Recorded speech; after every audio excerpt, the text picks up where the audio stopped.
Jordi Casas i Llevot, abans de morir amb 25 anys, mentre estava ingressat al Sanatori Antituberculós Torrebonica de Terrassa, va escriure entre el 1948 i el 1950, a banda de poesia, aquests relats curts, publicats a la revista del Sanatori.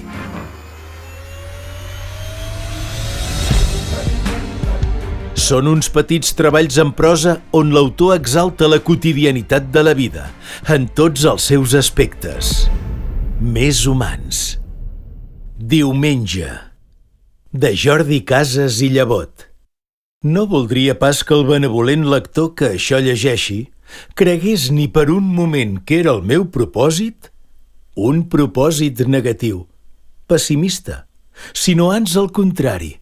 Doncs no crec pas que l'optimisme que aquí deu imperar exclogui una certa dosi sentimental que a tots, més o menys, ens envaeix alguna vegada.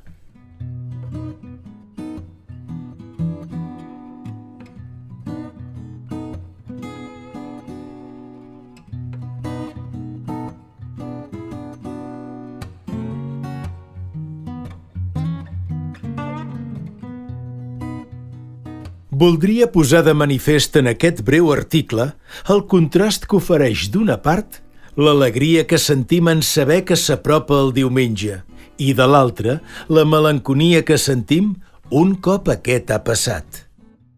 Per què això? Per què ansiem ésser visitats?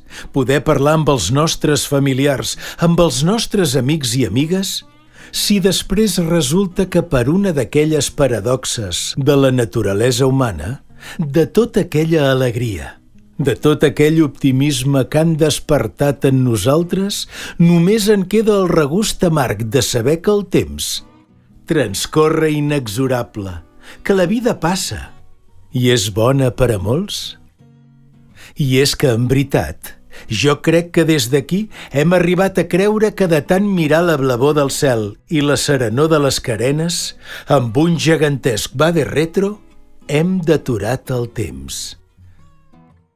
Més ai, que això és tan sols un somni breu del qual ens ve a despertar el brugit endiumenjat de les visites, que per uns moments faran glatir el nostre esperit al compàs del dinamisme que allà lluny impera. Serà, però, per breus moments.